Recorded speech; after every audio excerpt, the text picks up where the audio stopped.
Okay, just a moment. We're trying to load this. Is it going? All righty, we seem to be live. Okay, I had to convince myself. Sorry, we haven't done this in a long time. Welcome back, everybody, to the Stop 007 YouTube channel. I hope you guys can hear us okay. Yes,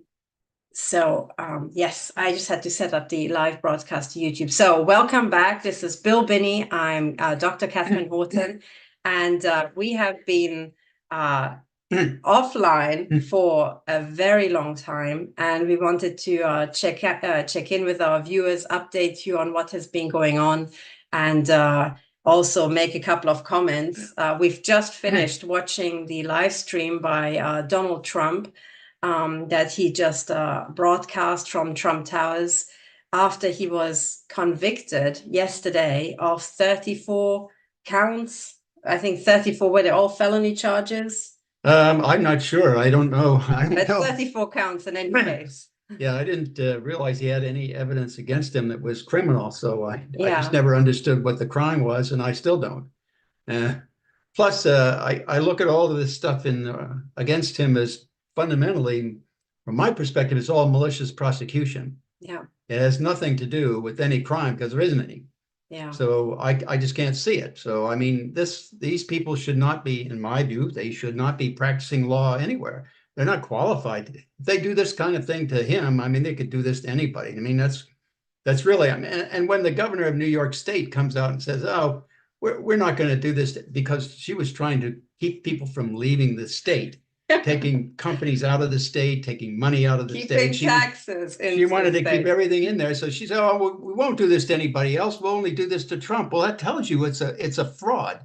The whole thing is a criminal fraud. Absolutely. And it's involving many people, not just, I mean, the conspiracy to do this goes back to the White House, the DOJ, the FBI, everybody. So, I mean, I can't see. This country really needs a cleansing. I mean, I've been saying this for 20 some years.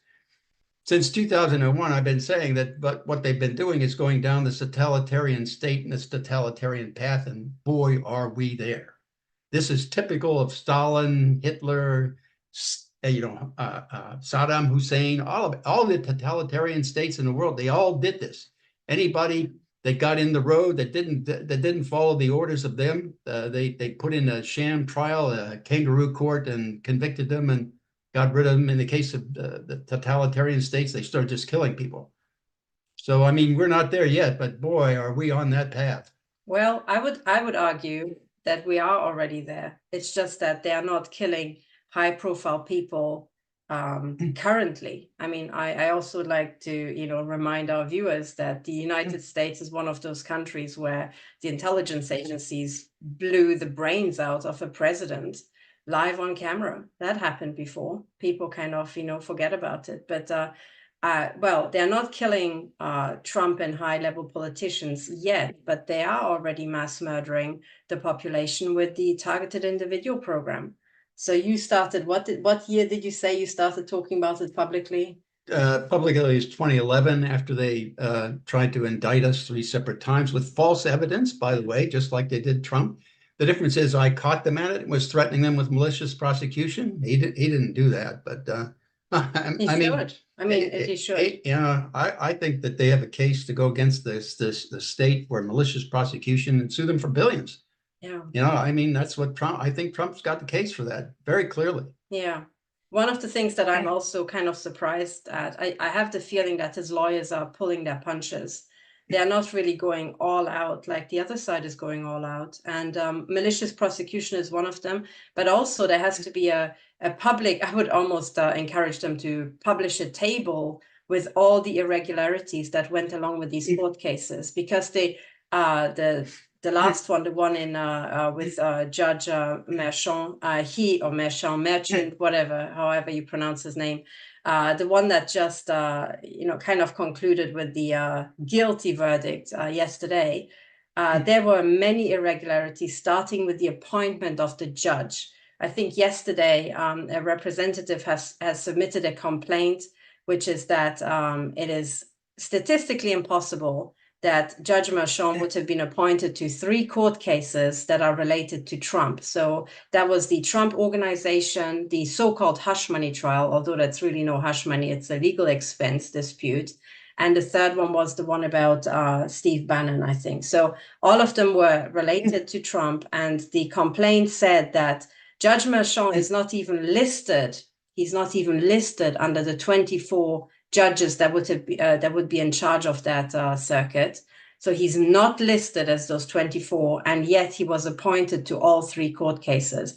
The probability of that is vanishingly small. So if he were listed as one of the 24, there are probably many more judges, many of whom are not listed for whatever reason that one can question. Well, yeah, the probability is 0 because he's not on the list. Well, yeah, but also it might be that the list is not up to date, or it has certain people they drop off. Who knows? They have all these administrative stuff, but it would be at least 1 in 25. So if he were the only judge that's not listed. Case.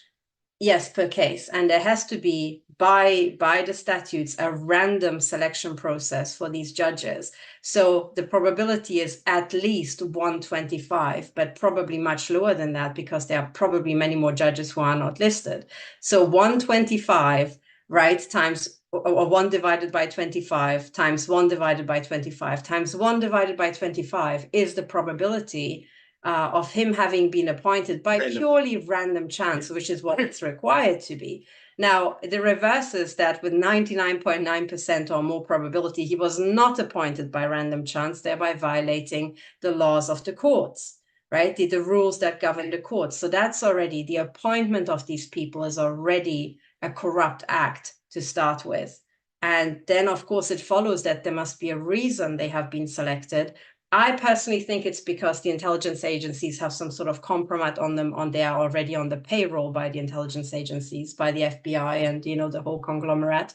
And the Democratic Party. And the Democratic Party. Although one of the things that I really would like to do in 2024 is, even Trump himself, he said that the origin of all these criminals' conspiracies against him is the White House. And I mean, this is probably how he can talk to the American people, but I would like people to understand that it is much bigger than the White House. This is a global program. Yeah. A global program, and behind that is a global, according to my research, a global corporation called the Crown Corporation that have been corrupting countries for centuries. And the intelligence agencies are really just the enforcement arm of the Crown Corporation. It is actually bigger than the British Crown, which is why the British Crown is called the British Crown and not just the Crown outside of the country, because they are the Crown, you know, subsidiaries around the world. So, but what they don't really realize is already the intelligence agencies have already collected all of the data to reconstruct every bit of that network. Yeah. And they don't want to admit that, and they certainly won't do it openly, but there are ways to get to that information and reconstruct everybody that participated in that activity, including the kangaroo court construction, and all of the coordination from interstates even back in the 2020 election. But that nobody's talking about that, in spite of the fact that they've already legalized the use of collected data by the intelligence agency in courts of law. That once they did that, I mean, that's now open to go get all these criminals that are a part of our government and the governments worldwide. Yeah, it's easily constructible. Yeah, I guess so. Bill and I are coming back to YouTube. We can go in a moment into why we've been absent from YouTube. It was basically to do with targeting and what they did to us. But I guess what I would like for us to do in 2024 is start talking about solutions, because the mainstream media and pretty much most things out there on YouTube are raising the problems. And we would like to talk professionally and technically and at a very high level about the exact solutions, what can be done. Because the biggest secret in all this is that the whole thing could be tidied up within a week at most. I would actually say the evidence could be collected and accumulated, those people who have to be arrested and charged by the intelligence agencies by midday.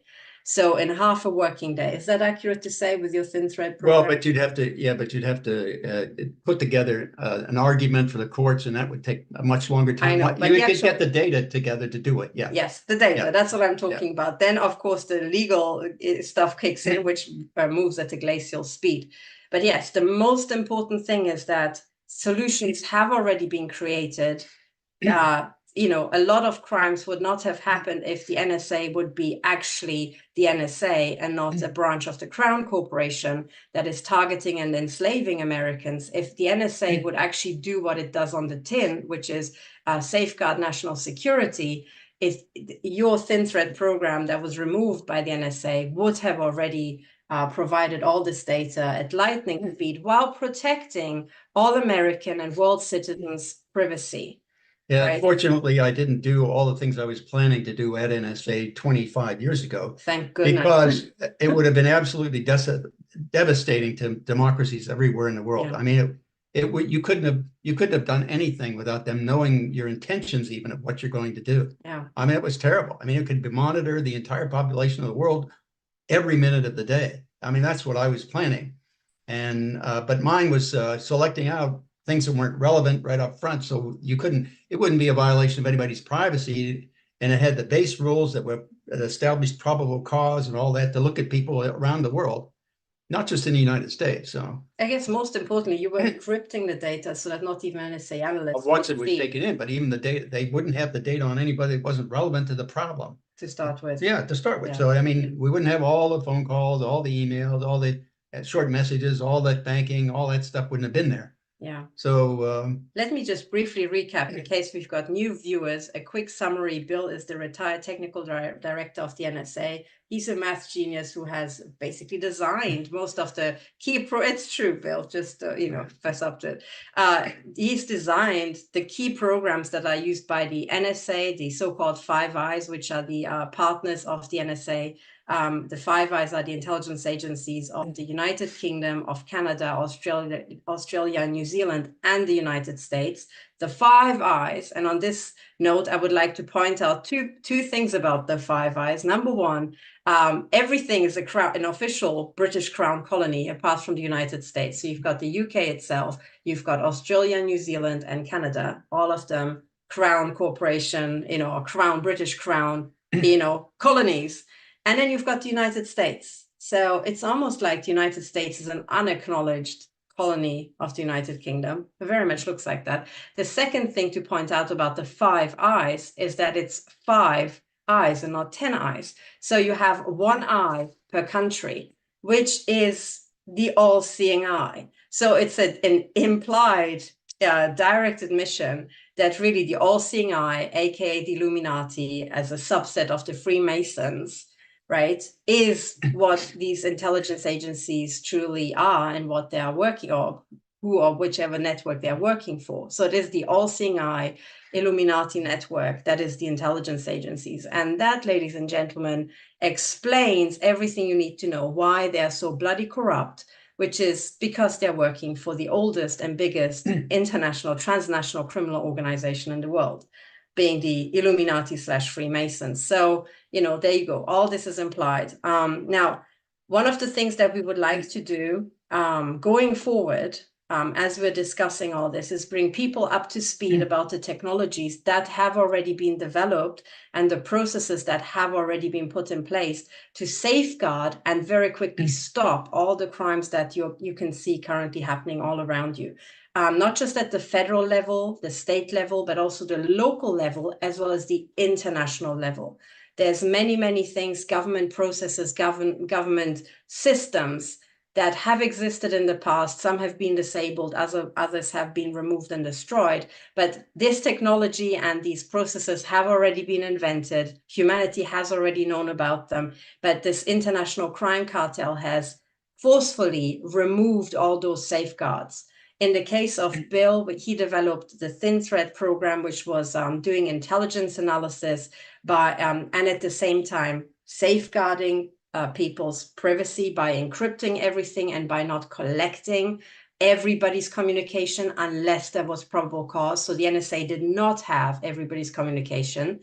What the NSA did is that they stripped these safeguards, they removed the encryption, and they started taking in everything. And with everything, we really mean everything, which means not just all Americans' telecommunication, which is unconstitutional and unlawful and violates the NSA's own,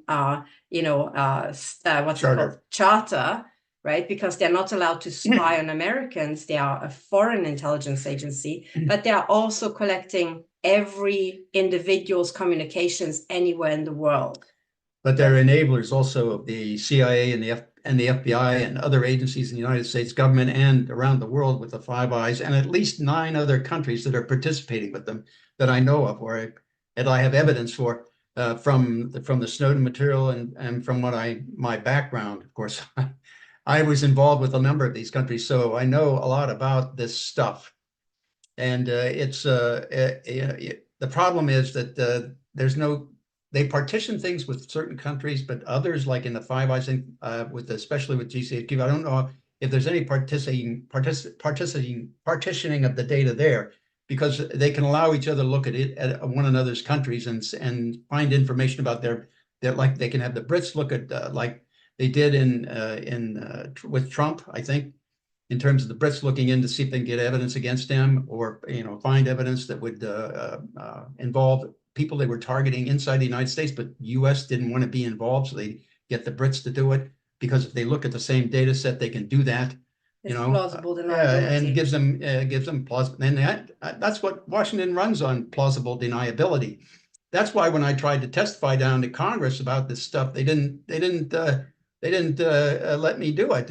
Like, for example, when Amash and Conyers had that group of representatives that wanted to unfund the NSA mass collection of data in 2013, right after the Snowden material came out, I was asked to go down there and talk to their committee and the group that was involved at a certain time and date. And when they put it on the calendar, why President Obama at the time called a meeting of all the Democrats in the House at the time. He called a meeting at the time of that scheduled talk, and so they couldn't have the meeting. So it was canceled. So 4 days later, they had to vote on the issue of funding or not the NSA collection. And they lost the vote by, I think, 12 votes. But both he and Alexander, the director of NSA at the time, my understanding is they both made a concerted effort to stop that vote and to subvert it and to make it to not have that pass and unfund this mass surveillance, which is in direct violation of the First, Fourth, Fifth, and Sixth Amendments of the Constitution, because that's what they're using it for. FBI and CIA are using that to go against people in the United States, and they're using it to go and arrest people. They've been doing it for years. Feinstein admitted to that on the Senate floor, and so did others. And it's just an unconstitutional act that's being done by our government in a structured way, by government on a large scale. In other words, it is organized crime. Yeah. It is organized crime. So my research in the past, you can find it in YouTube, my YouTube videos from 2016 about deep capture and systems analysis. My whole work was about showing that deep capture, as in the capture of government by organized crime, criminals, psychopaths, is not just a coincidence or, it just so happens. No, it is an intrinsic outcome of the pyramid organizations that we have. Deep capture is a certainty. It's not a question of, is the government going to be captured? The only question is when, how quickly. And that's because all of our government systems, all of our human systems, companies, but especially governments, courts, the Federal Reserve or central banks or, banking organizations and networks, they have all been designed by humans doing the first thing they could think of, or the best thing they could think of. Even the, revered US Constitution was just something a bunch of guys made up. They didn't have scientific means of doing systems analysis simulations and asking themselves, if we devise a government like that, is it vulnerable to deep capture? The answer is yes, it is. In fact, it is. It has so many holes in it. It's almost like it's a deep capture machine. Now, the US Constitution has the core elements are very good, but the implementation as the governments are being operated, any government in the modern world, is very bad. It is vulnerable to deep capture to the extent that it's a deep capture machine. So, it creates deep capture by criminals and psychopaths, and there's no mechanism to recover from it. So this is the problem we're ultimately up against. The other thing I also would But like there to is a say, way to do that. there is a And way the with way the to fix that, technologies, with you the know, 21st century to fix technologies. Medicare, Medicaid fraud, to fix all this, to fix the voting system, to Yeah. fix everything in the government. Because they're dealing with massive data, they don't know how to do it. Yeah. They don't know how to do it. And there's a way to do that. It's a very structured way, and it's pretty straightforward if you had the experience and understanding in various fields to be able to do that and put it together and see the entire enterprise of how things operate and how data can be used to make it more efficient, more effective, and Yeah. and actually you could pick out people when they were doing things wrongly, doing improper things as they did it anywhere in the world. Yeah. And that was part of the FinTech program. We were planning on implementing that action too. That is that if anybody did anything with data anywhere in the world at any time of the day, it wouldn't matter. Our programs would pick it up and alert them that you can't do this, or if you continue, you will be reported as a violator. And it also would record all that and inform those and multiple organizations and people that this happened, so that there was no single point of failure and no point of control of the information. That's what they didn't really like. Yeah. Well, I think also as a background information, Bill tried to work on the Medicare and Medicaid fraud, but the FBI raids put a stop to that. They used that, yeah, to basically block your company from operating. So they in a shut it sense, down. when you if we just plot a time graph and the chronological incidence of things, the false raid on you and so on, every single time they launch these things to prevent the tidy up of corruption. So I also would like to say I used to be a particle physicist. I worked at CERN and at the accelerator lab, Daisy as a particle physicist. And in particle physics, large data analysis is the bread and butter. So we have trillions, if not quadrillions, of data events from the collision of elementary particles that are blasting into our particle detectors. And we have to make selections at high speed. We cannot store all the data that the particle accelerator, the detectors throw off. So we have to make very rapid, high-level decisions. So the selection process that Bill is talking about, I am extremely familiar with, because that is just the basis of all particle physics experiments. Yeah. So what he did in at NSA is very similar to what I did in particle physics. So I can confirm that, yes, you can make sophisticated selections on the fly. And as much as we threw away, in inverted commas, all the other data from particle physics, Bill is saying one can throw away all the telecommunications of innocent people who have nothing to do with anything. And there's absolutely no reason to violate their constitutional rights to privacy, right? Now, unless the only reason why you would want to collect everybody's data all the time is if you are a transnational criminal organization, you want to build profiles on people to know exactly how to target them, who their loved ones are, and to find compromise, as in compromising information on them or their loved ones. So that means if you want to, blackmail a judge, you can look at, hey, has he ever looked at child porn? Or can he be made to look like he's looked at child porn? Or can his son be made to look like he looked at child porn, etc.? And that gets back to that program that we were working on. It did build those profiles. And we were also, I was planning on doing what we called profiles of interest. So in other words, if you had a profile of an activity that you wanted to find anywhere in the world and you put it in the software, it would find it for you and monitor it every minute of every day. That's the point. That would have been the devastating point for anybody putting in like the profile of a Republican or a conservative or whatever, a libertarian, and say that if they do this or whatever, you could put in any rule you wanted, just like the telecommunications companies can do for filtering and sorting out what you can look at in the media they have and control. They can sort that out so that you get the less likely or less interested to you up front, and then you have to really dig down in to find what you're really after. That could be fixed too, but they don't want to do that because that doesn't fit into their money-making program. So, I mean, the more they advertise, the more they get. That's the whole key. So they want to push as much out as possible and not filter it down to what you really want, because then it could be efficient. Just like the intelligence communities, if you filtered it down to what was really relevant, You would have a highly reliable set of information to be able to be successful at stopping crime and whatever anywhere in the world. And that's the problem I had in the 1990s. That's why I did the Thin Thread program with Ed Loomis and to try to solve these problems so that people didn't waste their time on irrelevancies, so they could actually stop things before they happen instead of like now they're a forensics organization. After the crime, they say, oh yeah, here's everybody that was involved with that person in the crime, but that's, after everybody's dead. I mean, Yeah. this is Well, not the objective of intelligence, I'll tell you that. From the beginning, intelligence was predict what was going to happen in advance so you could do something to stop it or divert it or something. That's what we did, and that's what we did with the Soviet Union. I mean, we knew in advance they were going into different countries like Czechoslovakia in 68 or Afghanistan in 79. We knew these things in advance. So, I mean, and that's what intelligence is supposed to do. well, we need to get back to that. So unfortunately, right now, the NSA database is used for targeting people.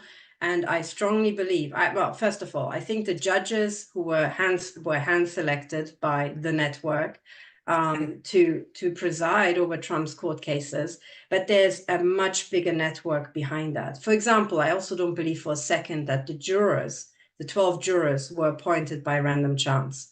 The problem is that it's not a public or random selection, like a public lottery drawing, where you can see the balls, go down the machine and then the lottery numbers are being pulled.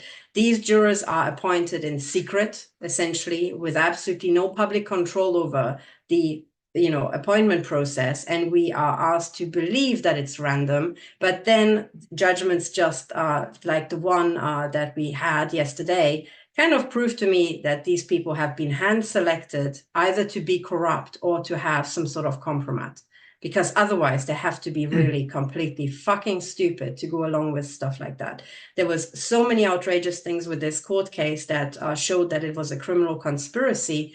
One of the glaring ones was, for example, that the judge opened up so the jurors, instead of having to be unanimously agreeing on certain charges, could just agree that on some charges, and they could agree four could agree on 3 different things that they thought Trump was guilty of.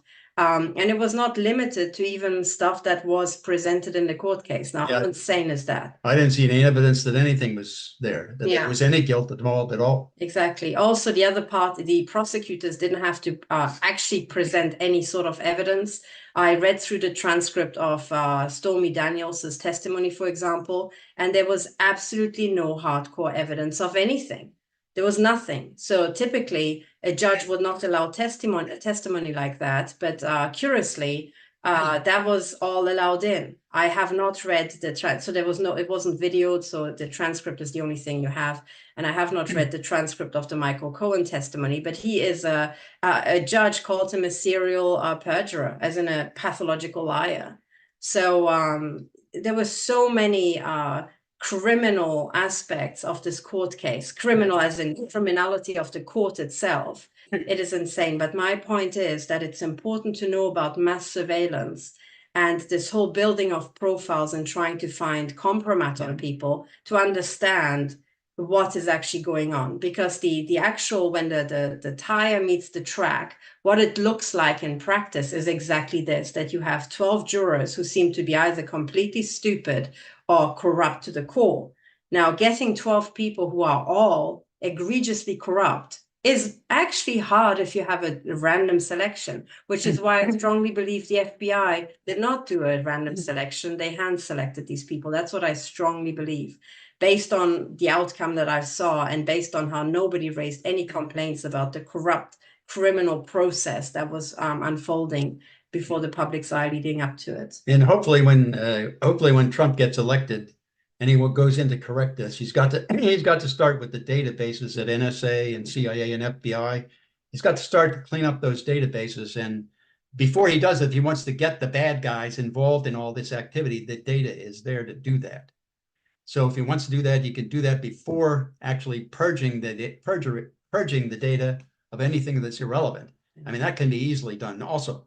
But that would take away all this totalitarian state capability, because they wouldn't be able to look at, for example, all the judges on the Supreme Court are in there.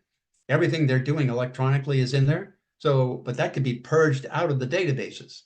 And so that wouldn't be there. So no one could do it. They couldn't leverage any judge anywhere in the country or anybody anywhere in the country or any other country unless they had a probable cause to look at them and knew they were involved in some kind of criminal activity or threat to people around the world. So, but those things are fixable and they can be fixed. It's just that people they've got now don't know how to do it.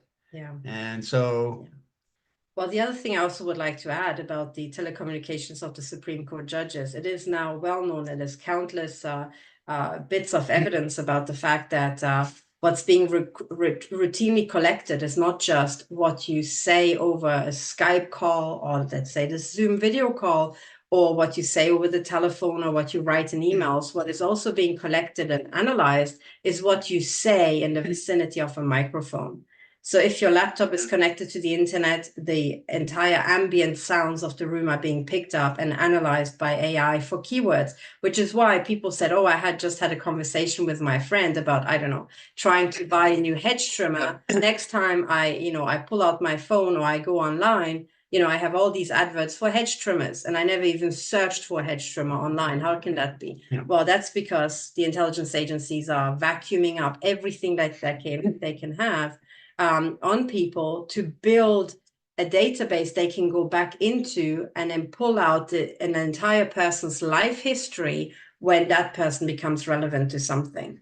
So that is the only way to explain this huge amount of investment, the fact that they built this huge facility in Bluffdale, Utah, to store world communications for posterity and so on and so on. And they're building many others, I'm sure. Yeah, there's many around. Yeah. It's not just Bluffdale. Bluffdale's the biggest one, but. Yeah. So the point is there's a rampant corruption. And unless you go down into the boring stuff, into the nitty gritty, and you have people who have a technical understanding of what the hell is going on and what the true capabilities and motivations of this criminal network are, you will continue seeing utter corruption in the courts and you will experience this complete helplessness that Trump and the voters who support him experience right now, which is just by having a couple of corrupt jurors and a corrupt judge. It's really for the FBI to put together a team of 13 people who are corrupt. They do that every day, right? It's nothing. So you will continue seeing these corrupt judgments. And once the courts are corrupted, the political system has been corrupted a long time ago, there's absolutely nowhere else to go. We have evidence of extreme police corruption. We have personal evidence, Bill and I, but also there's public evidence of that from other cases.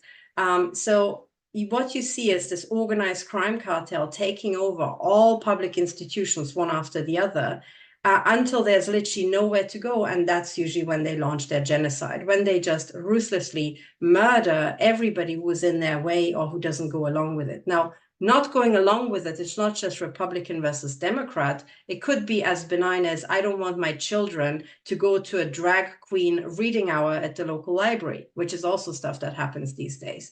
So anything you object to can be a reason to murder you.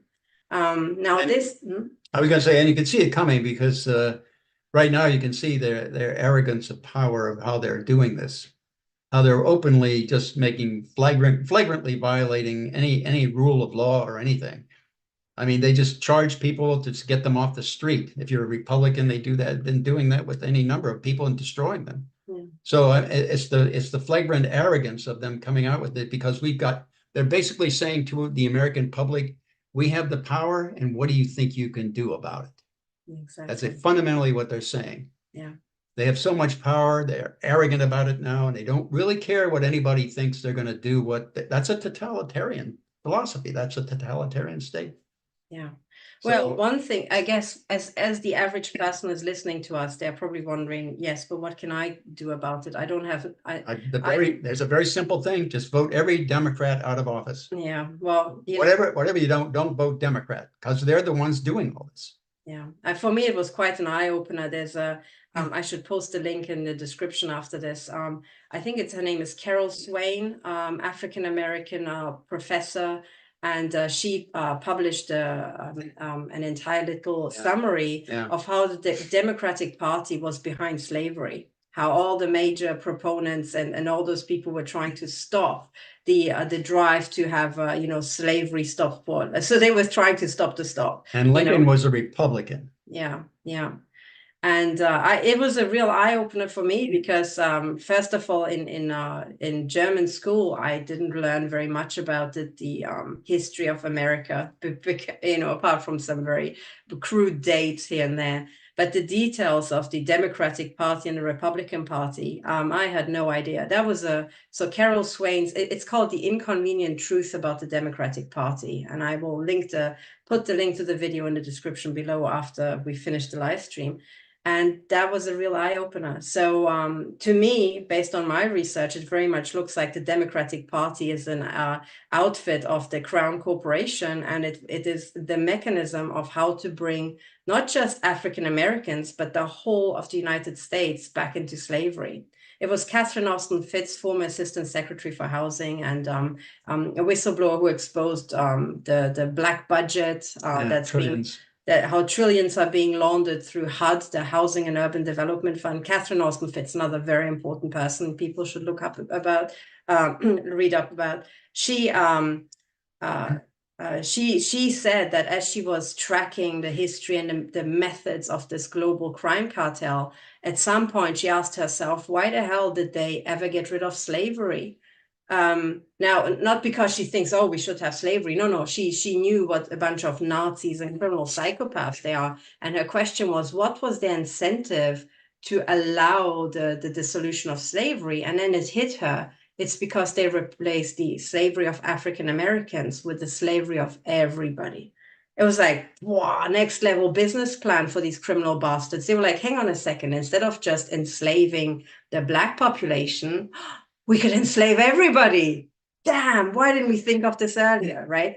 So if you think about it in terms of that, how the real goal is to enslave everybody because you multiply the profits you have from slavery, suddenly everything that's happening these days makes sense. We have credit card slavery. We've got absolutely crippling amounts of medical debt. Student loans are being brought in and are galloping off into infinity. All this is a form of slavery that is now affecting everybody. Then there's other types of slavery that they're bringing in, too numerous to list in this short video. But if you just think, hang on, we are dealing with mechanisms of slavery, and the old proponents of slavery must be involved, or the descendants, the network in any case, the network that was doing that worldwide must be involved at some level. Suddenly things will start making sense. So anyway, we've kind of talked about a lot of things. Basically, what we want to say is that we're coming back to this channel, and in the last couple of minutes, we'll explain what happened to us. But the point is, we want to talk about how to clean up this corruption. 2024, and we just hope Trump gets elected. If Trump gets elected, this swamp will be cleaned up, which is why they're fighting. They have exposed themselves, who they are and how they work, so much that they are now desperate to prevent Trump from coming into power, because they know a significant amount of tidying up will happen. For example, in the last governmental period under Trump, a very big thing that he did was to try tidy up the Veterans Administration. So we know that from friends of ours who are veterans. It was terrible. People couldn't get medical appointments. People were being tortured by psychopaths who were in the system. And Trump himself said publicly, we sacked thousands of sadists, people who were just enjoying torturing veterans. Now it's really true. If you go and want a medical, so what Trump brought in is if they didn't give you a medical appointment within 24 hours, you could go anywhere and they had to pay for it. Now that is really what had to have happened, but yet he did it. He also brought in the pharmaceutical, you could order pharmaceuticals from anywhere in the world. You didn't have to stay inside the United States. That broke that law confining everybody to buying the high-priced pharmaceuticals in the U.S. So that was another way of breaking the cabal that was I think the pharmaceuticals, swindling people. The pharmaceuticals have been reversed since then by Biden, unfortunately. But anyway, the point is that the biggest secret is that there are no, that the solutions are the secret. So they want you to believe that there's nothing one can do. It has always been like that. And the truth is that good and upstanding and hardworking people have already found solutions in the past, but they were physically destroyed, financially destroyed. They were destroyed with lawfare, like the type that goes after Donald Trump. Right. The other big thing on this channel, which was my biggest topic from the start and will continue, is the targeted individual program. So these are people who are being tortured to death by the intelligence agencies. They get attacked with directed energy weapons.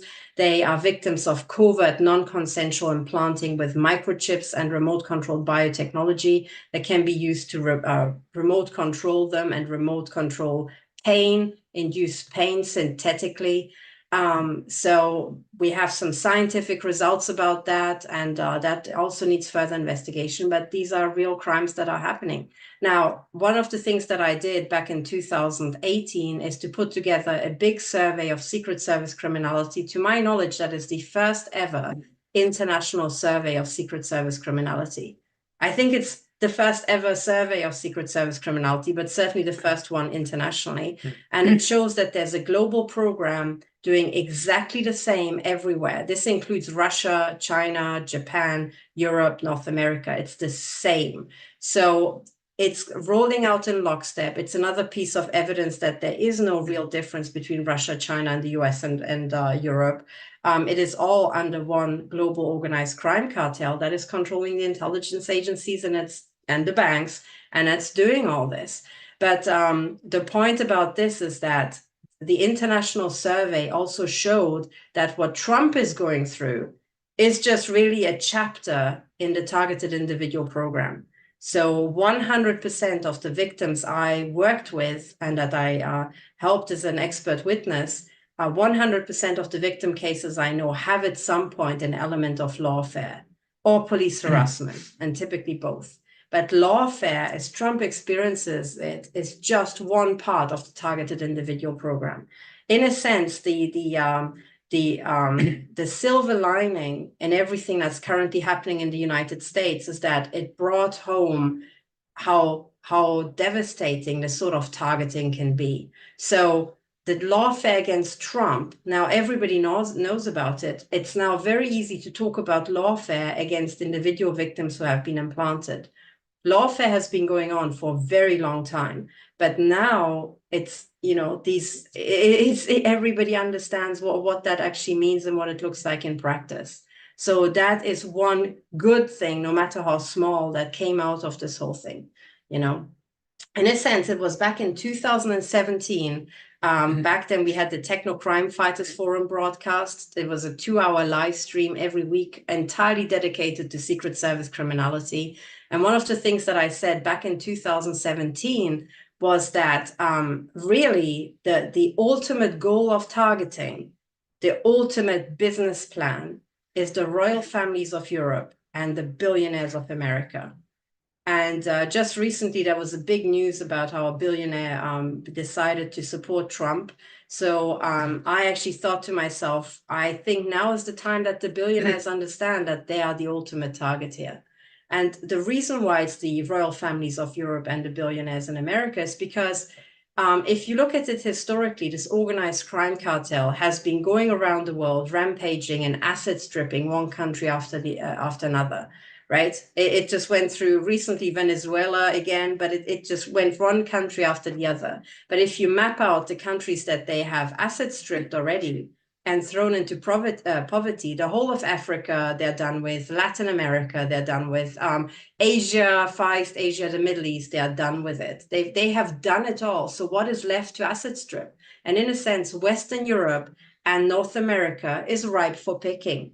The next cycle will be the asset stripping of these. Now, who are the biggest landholders and the wealthiest elements in Europe and in North America? In Europe, it is the royal families. They are the biggest landholders.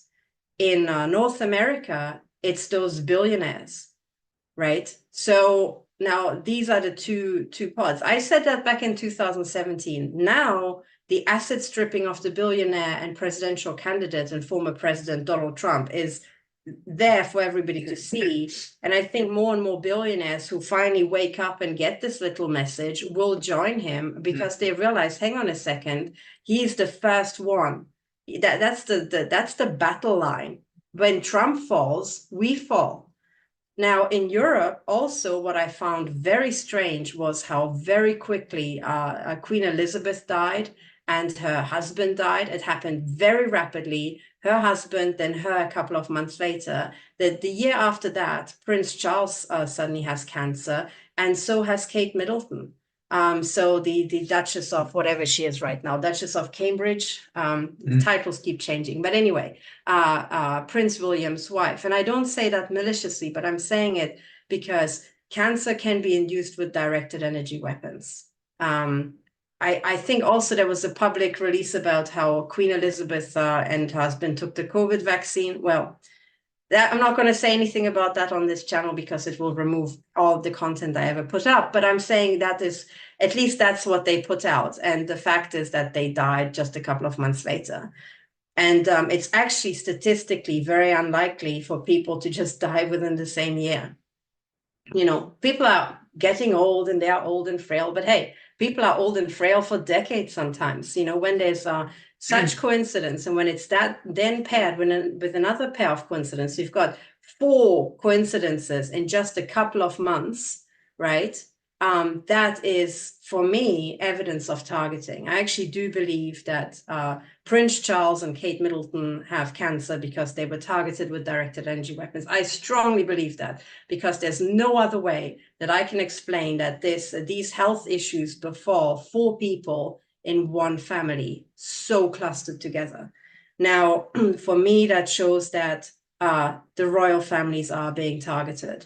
And in the past, I put out a video where I believed that I decoded a message by the cartel announcing that it is the English royal family that they are after. It was the 300 years in the making sort of thing. It was actually a Royal Ascot advert that was coded with symbology. And there's a video out there where I explain all that. But, you know, I just decoded the Masonic symbols, and this is what it seemed to have said. And then lo and behold, just a few years later, we have this: 4 people, 2 are dead and 2 are ill. So, you know, this is what it is. But when you think about it in terms of systems analysis, this global crime cartel that is controlling the banks and the intelligence agencies needs to asset strip stuff to keep feeding their members. They need to get more stuff. They are printing money as well, but you can only print so much. At some point, you want to have access to real goods, property, land holding, for real stuff, mining operations, all that. They want to have control of that. And the people who are ripe for picking are the royal families of Europe and the billionaires of America. So, you know, with that in mind, 2024 has to be a mega cleanup. And then to get back to what the individual can do, there's a million things you can do. There's a million things you can do. You can you know, write complaints to courts. They do get inundated with letters. You can also bring court cases as voters, and we can talk about that. You have to sit down and creatively start thinking what you can do, with the premise that there's a million things you can do, tailored to your situation, you know. Yeah, if you want to save our republic, the only way to do that is to actively get involved and vote. That's true. Just vote. And you know, if you don't realize it, the Democrats are really trying to destroy this country. You need to vote all of them out. You need to send a very strong message to them, so that the party give them a chance to clean up their party. The only way to do that is send them a very strong message. Yeah. I mean, they're destroying the country right now, and we have to stop that and reverse it. Yeah. Make America great is not a bad thing. Yeah, yeah. I mean, that's a good thing. Gee. It is a good thing. Now, returning briefly, because we don't want to be online for too long, but briefly, a brief summary of what has been happening. So you guys maybe know I moved to the US to originally I came to the US to work with Bill. The COVID shutdowns canceled my flight. I got stuck. Bill put me up, and then we found out that we're really very similar. He's a mathematician. I'm a physicist. We're both fighting organized corruption in government and public offices. He in the US, me at the time in Europe. And yes, we got married. So since then, I've been living in the United States. But after we got married, the targeting program has gone truly insane. So we have been, our house and us, we were gunned with directed energy weapons from a drone. We did measurements and found out that there was an electromagnetic signal that was doing a figure 8 above our house. So you have a spectrum analyzer with an antenna, right? And where you can tell the directional antenna, and then you can see that the peak radiation is basically doing a figure 8, right? That is above the house. For a fixed wing drone. Yeah. For a fixed wing drone, right? Also, neighbors reported seeing drones. Also at night, we saw what looked like a camouflage drone. It looked like a star that was blinking twice white and twice red. We were living right next to the to Baltimore International Airport at the time, so we presumed that if the intelligence agencies fly a drone anywhere near an airport, they actually have to mark it. But otherwise, it looked like a star, like a fake star. And if you look carefully, you realize that the star was occasionally like very algorithmically blinking red, you know, in addition to looking like a white star. So we had that also just in... we have specific frequencies of energies that are government originated, according to the FCC. Yeah. And they are 2 to 3 times orders of magnitude stronger than anything else in the environment. Yeah. So and they're line of sight. So, I mean, and we had them in one state. Now we're back in another state and they're here too. Yeah. So these line of sight signals are following us wherever we go. So yeah, in the FCC, these frequencies are registered as electronic warfare, and also for other signals are military signals. So these are blasting our house 24/7. Also, Bill and I are both have been covertly and non-consensually implanted in the past, and we're both being tortured extremely with those. So what they're trying to do is they're trying to, so we have torture sessions and then recovery sessions. It's very algorithmic, but they're trying to wipe out any sort of time we have together where we overlap and we both feel fine. We both feel pain-free. So for those who don't know, there's a book called Global Brain Chip and Messages, but by Dr. Hildegard Stanninger, I think 10 or 15 bucks off Amazon. And you can see photographs of biotechnology implants that have been operated out of American victims. You can actually see what these chips look like. You can convince yourself that this shit's real, as it were. But both Bill and I have these chips, and what they do is they induce synthetically generated pain. Because it's synthetically generated, it is much stronger than anything the body itself would naturally produce. So in other words, you can be tortured horrifically. There's nothing going on with you medically. You feel fine. Next moment, you are in agonizing pain as if you're about to die, and then you feel normal again. And so they have done algorithmic torture. They tortured Bill's left side and then right side and then left, right, left, right. They did the same with me. So there's many bits of evidence where we can tell, in addition to measurements, I should say, we have bug detector measurements. We have tests with spectrum analyzers, tests with magnets. We can show that we've been implanted. I have medical certificates that show surgery, laser surgery scars on my body where there shouldn't be any, and a million other things. So, okay, just take it in. This shit's real. It's going on. And Bill and I are those people who are being tortured with them. Now, I should also say that I have a scientific article up on my website. My website is stop007.org. Under the reference section, there's a scientific article about these chips. It's called the body area network. People don't just have one chip, they have a whole network of chips. And that scientific article talks about the communication between body area networks. So between the covert technology that has been operated into people and is now communicating between people and is almost doing and setting up an Internet of Things without people's knowledge. The people being some of the things. Yeah, exactly. So in a sense, when you hear about the Internet of Things, you should complete the sentence that this is really about the Internet of Things in you that you don't know about. And think about the brain-computer interface. That is a two-way interface. Yeah. Not one way, it's two ways. So they can implant things in your brain without you soliciting their input. Yeah. So, and they can make you think things that you wouldn't normally think, basically. Now, we should also say that these are horrific crimes, and sadly, they are much more prevalent than people know. The scientific article that is on my website already assumes that I think about 30% of the population is already implanted.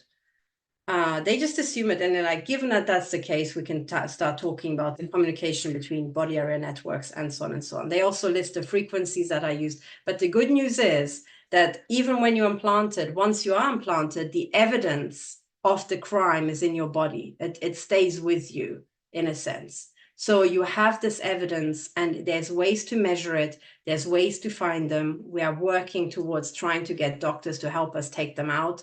It's very difficult because these doctors are being blackmailed and terrorized and, by the intelligence agencies. But as these crimes become ever more known, there will be more and more ways. But anyway, so just to explain why we've been absent from YouTube for such a long time, it's basically because either Bill or I have been horrifically tortured such that we never really had an overlap where we could both just sit down and do a YouTube show. It sounds insane, but by now Bill is pretty much being tortured 24/7. There are small windows like now, but otherwise... Yeah. Otherwise, Bill is being tortured, and the same with me. So yeah, that's it. Also, we had other things. I mean, right now, just like in Maryland, in our new house in this other US state, which we don't really want to reveal publicly, where we're living now, our house is being gunned by directed energy weapons and pulsed energy projectiles. These pulsed energy projectiles predominantly follow me around the house. So if I come into the room, suddenly there will be impact sounds in the beams and in the ceiling above our head.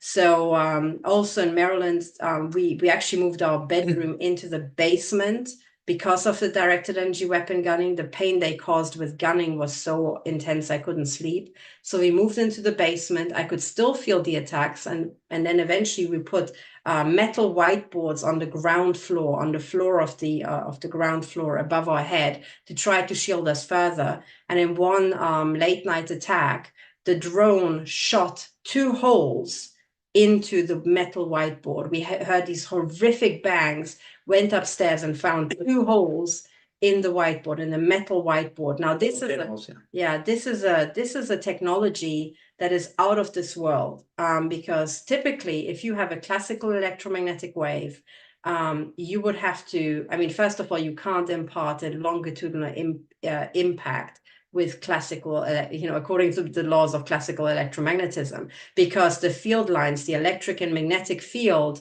are transverse. So if this is the direction of travel of the photon, electric and magnetic fields are at right angles, to the direction of travel. So the field lines cannot impart a longitudinal momentum, yet there are waves that seem to be electromagnetic that can do just that. Now, there's reasons why I've excluded a particle beam, but even if it were a particle beam, if you can shoot a hole somewhere, there has to be a hole, along the full beam line, but there isn't. So there is a way to, to basically do a corkscrew impact where the impulse is at a certain depth. Now, I should be said that by everything that I learned at Oxford, I studied Oxford, I did my PhD at Oxford in particle physics. Nothing I know about physics that I've been formally taught allows for this. But I also know that the Maxwell's equations are first order equations, and nothing in nature is ever first order. So in real terms, there must be other electromagnetic laws. There must be another higher order electromagnetism that I haven't been taught. And also, I know for a fact that Tesla was working on something called the death ray. And when Tesla died, his papers were basically stolen by the FBI. So I presume this is the missing Tesla technology that the US has developed into these special directed. So directed energy weapons are just the term. They also incorporate microwave weapons, which use classical electromagnetism. But pulsed energy projectiles, I believe, is the term the US military uses for these fancy schmancy weapons that can, basically punch a hole into sheet metal without having any sort of bullet holes pointing back to the drone that did it. So we witnessed that. Gosh, we witnessed so much. Endless housebreaking, car sabotage, attacks on the road, vandalism and sabotage of our car, staged accidents. So much. And also, I shouldn't forget to mention the fake subpoena by Erica Meyer.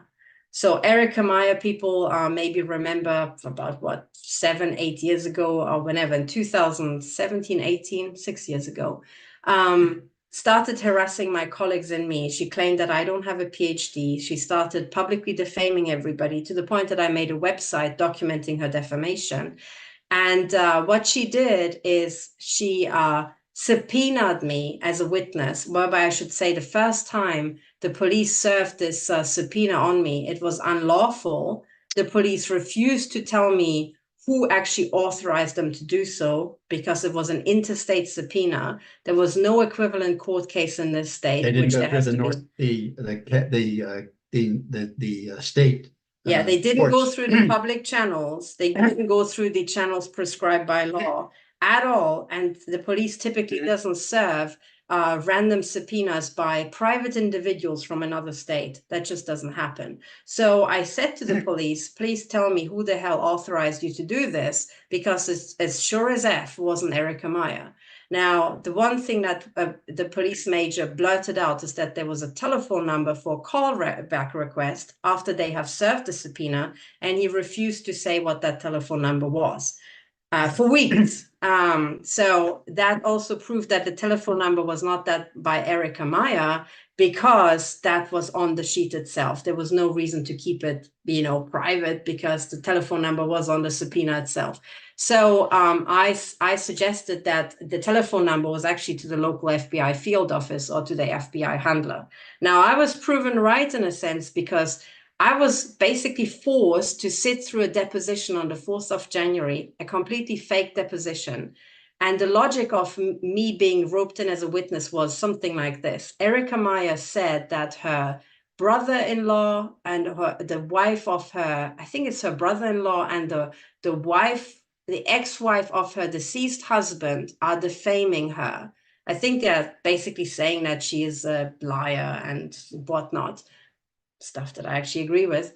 And then she said they are defaming her, and because they are defaming her in the US, and because I defamed her 6 years ago by making a website about her defamation, which, I mean, she takes screenshots of her defamation to be defamation of her, which is, illogical in itself. But because I too defamed her, that's why I'm a witness in her case. And what is really insane is that she ropes me in as a witness, presumably to testify in her favor, and I have nothing to say in her favor.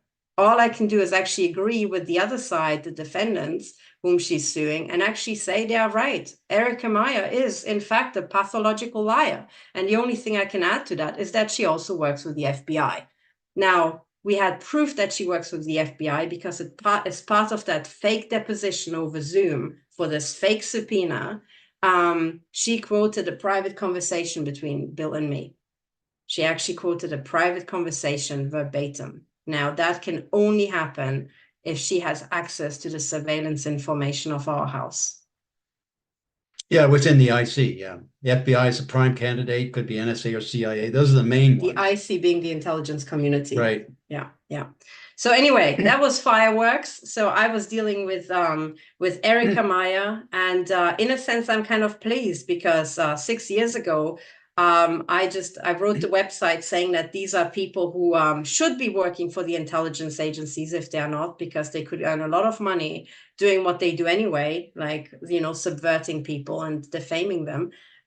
They could do whatever they do anyway and earn a lot of money for it. So back in 6 years ago, I could not say with proof that Erica Meyer was an intelligence agent, but or an agent of the intelligence agencies. That sounds better, because she doesn't necessarily has a regular pay and a 401k with the intelligence agencies, like a pension plan.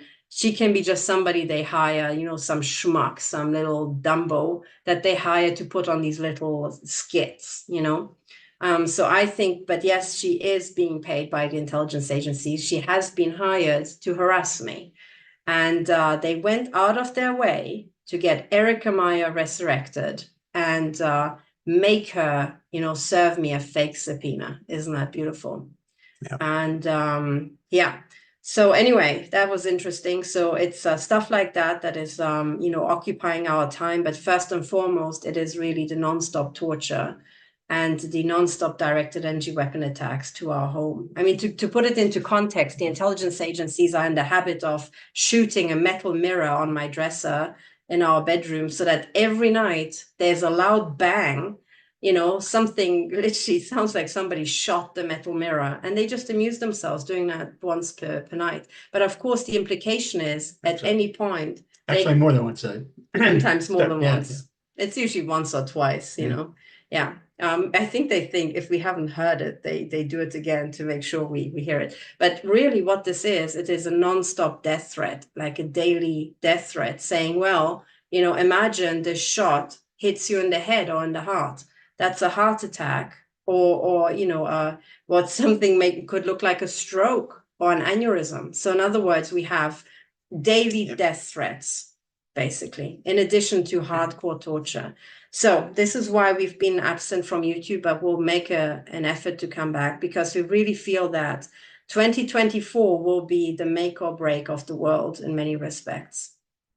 I'm kind of pleased. I'm an ethnic Hungarian, and I never lived in Hungary as a resident, because I was born in Transylvania, that used to belong to Hungary, but is now part of Romania. And my parents fled to Germany in the 1980s. So when my parents and I fled, I became a German citizen. So, but I am an ethnic Hungarian. I speak Hungarian at home with my family, and I'm pleased that it is the Hungarian President Viktor Orban who's one of those people who is holding against the cartel. Trump and he have actually a lot in common. He also stopped the open borders policy that the EU was trying to enforce on Hungary. And yes, so the struggle is real, and the struggle is happening all around the world. And this global organized crime cartel is really trying to take us all out. Yep.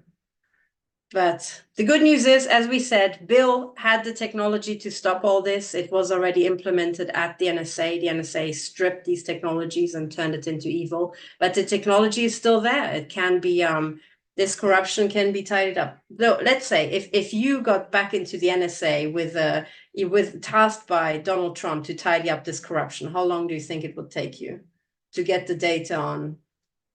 To get the data, probably a month at most on all of it. A month, guys. But then it would take, I don't know, a year or two to prosecute it all. Yeah. At least get all the prosecutions in the courts. Yeah. But I guess once the WHO is established, further crimes can be stopped, further criminal conspiracies. I mean, there's no reason they shouldn't be able to stop virtually all of it now. Yeah. I mean, this is crazy. I don't understand why they're doing it or not doing it. Well, I mean, if you know some of the people involved, they do it for money. Solving the problem has nothing to do with making the money. Yeah. You know, when I first started getting involved in contracts at NSA, I always thought that the companies involved with the government, their vision statement had to be something like aim low and miss, because they never solved anything. They'd always get a little bit and then they have to keep going. But then later on, after a while, and after I saw many more contracts and so on, I know what their vision statement is: keep the problem going so the money keeps flowing. Doesn't matter how many people get hurt in the meantime. Doesn't matter. Just keep it going so the money keeps flowing. That's why when I was called in to testify to the House of Lords, they did that because I got published in one of the magazines or one of the newspapers in England, where I said, bulk data collection kills people. And they didn't believe that. I was in there testifying to the House of Lords, and I gave them copies of the people in MI5 saying they're so burdened with data they can't figure out what's going to happen. That's the point. GCHQ. No, but this was MI5, okay. Like the FBI here. Also from GCHQ, they were saying, and NSA, I gave them copies of all of that from the Snowden material. That was internal publications in these organizations, where their analysts were saying they couldn't figure things out because they were overburdened with data. And the process of selection that pushed data at them, they just got buried every day. Well, that was the whole reason why I did ThinThread in the 1990s and solved that problem by 1999 and had it implemented in 2000 and 2000, early 2000.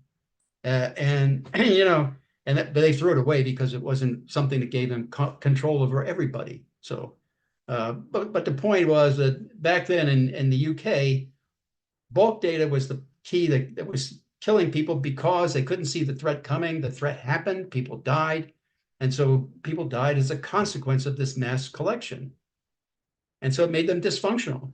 So that's why I was attacking it. That's why I worked on the Thin Thread program in the 1990s, because of the data overload, we were making our analysts dysfunctional. And I wanted to make them functionally succeed.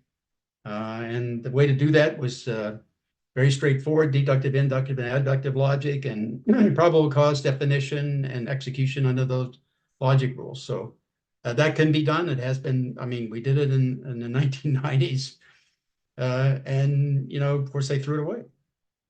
But the bottom line is, once the technology has been invented and it's, proof of principle has been done, it is very easy to get it back. If you know what you're doing, these people do not know what they're doing. Yeah. Well, okay, that's the thing. That's what people always understand. Many company leaders and government leaders think that they can just throw morons at a problem and they will come up with something brilliant. But two people with an IQ of 80 don't replace one person with an IQ of 160. That's not how how the system works, how intelligence works.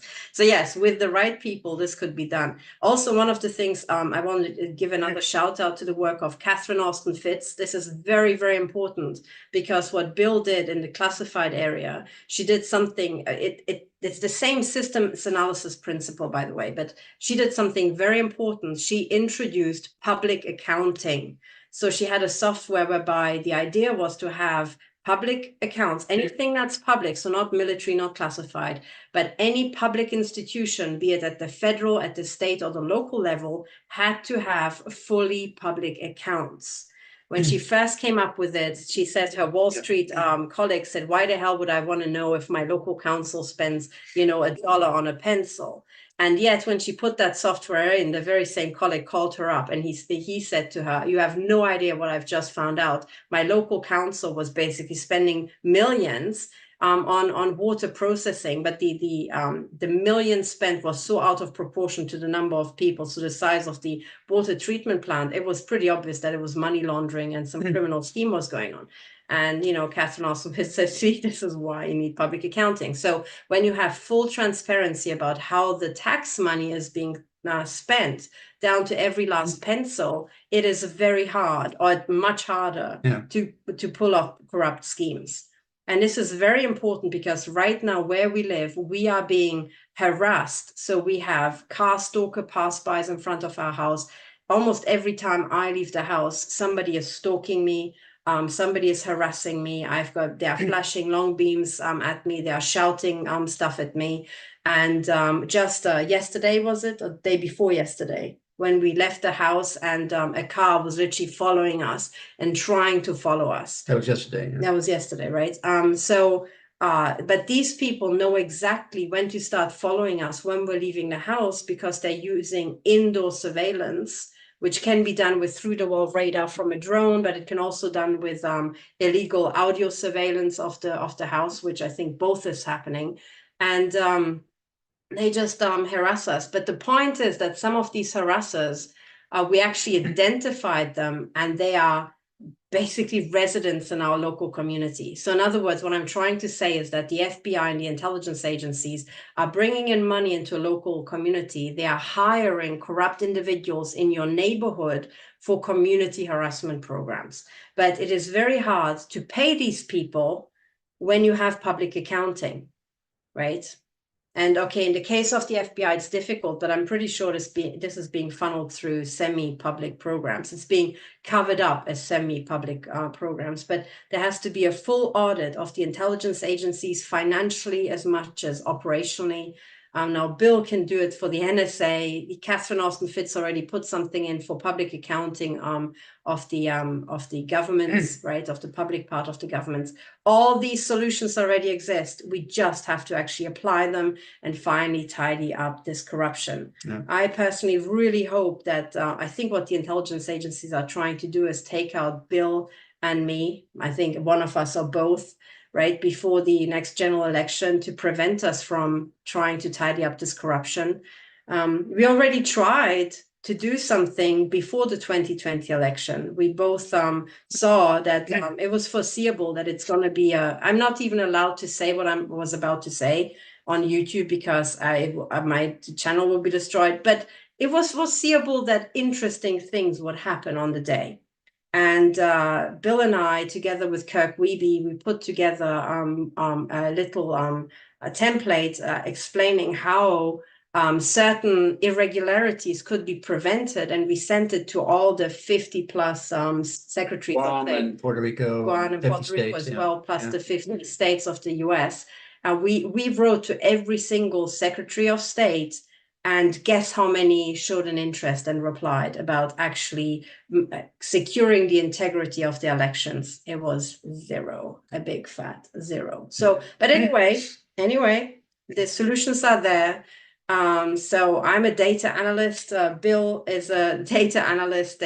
We both know ways of doing this, right? I can just apply my particle physics principles, and Bill's already applied them. And it's with the very same things one can tidy up Medicare and Medicaid fraud, all types of frauds with the right data analysis tools. All these problems could be solved in 1 month tops, right? So there we are. The solutions are there. We're just waiting for, a government that actually wants to apply them and put them into practice. But our message, I think, on our YouTube really has to be very positive, right? I really love Trump's drive and positive message every time, because yes, it is very important to face up to all the corruption, all the crimes that are going on, and there are many more going on at government level that we have even listed here.